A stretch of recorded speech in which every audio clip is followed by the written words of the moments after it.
laying out all of these 187 minutes makes him look horrific. It really does, and it's for everybody to see.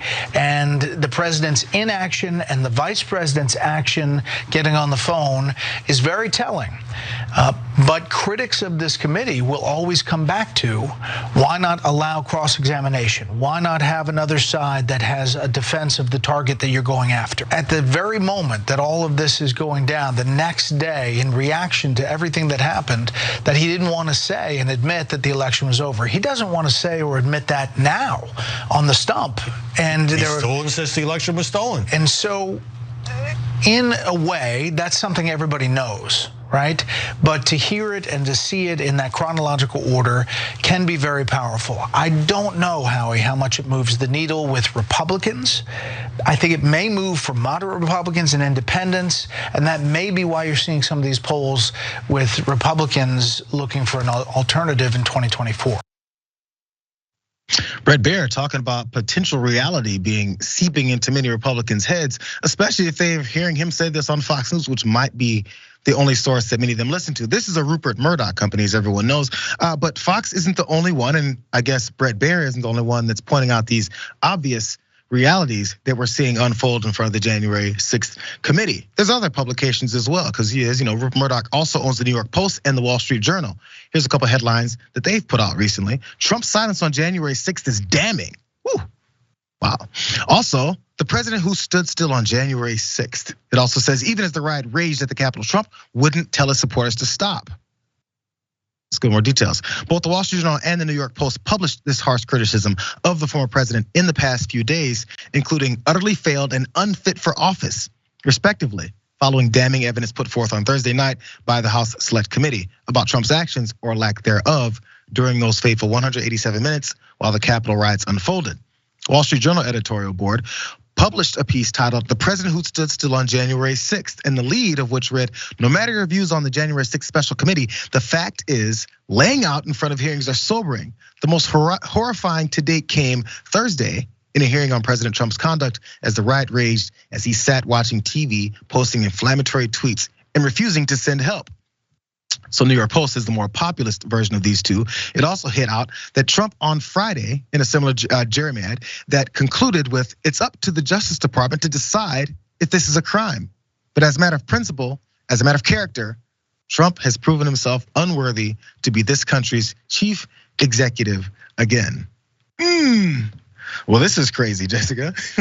I don't know if there's a flash in the pan for a second for what they may be responding to, what they're seeing on air, and then maybe we'll move along and continue to go back to what we've been doing before. Or if this is just, listen, we have to detach, pull away, and stop supporting this guy, because obviously this part of the media was a big crutch for him to propel him to the positions that he got to. Yeah, insane that the wavering feelings of a billionaire can determine so much of what American conservative media is saying. That's just scary. That's so much power for one person to have, that suddenly, they're skeptical of Trump. And now this, I think, will move the needle among moderates and Fox News viewers, because so many people who watch Fox News really take it as law. Like, this is what I believe now. I take these views as my own. So many people are just regurgitating what they hear on Fox News as their political opinions, which is terrifying. But I don't think billionaires act outside of their self-interest, especially Rupert Murdoch. And his self-interest here is, seeing what's going on with the insurrection, what's coming out about, what Donald Trump did during the 187 hours in the committee hearing that we just saw. I think he's realizing that if he supports candidates like Donald Trump, we could have extreme civil unrest in our country, that Donald Trump would likely do this again. And guess what? You cannot enjoy the luxuries of being a billionaire and being wealthy in America if there's, a civil war, if there's a coup. And so I think it's self-interested of Rupert Murdoch, but I do think what Bret Baier said is good, right? It's good that they're moving away from Donald Trump and people like Donald Trump. And the point about cross-examination is just weird, that we need to hear the other side. But all of the witnesses that we heard are Republicans. Like the biggest witnesses were Republicans. And as Bret Baier said on that show, these are people who worked for Donald Trump and wanted to see his success. The Democrats, more of our people vote early that count. theirs voted mail. And so they're gonna have a natural disadvantage, and Trump's gonna take advantage of it. That's our strategy. He's gonna declare himself a winner. So when you wake up Wednesday morning, it's gonna be a firestorm.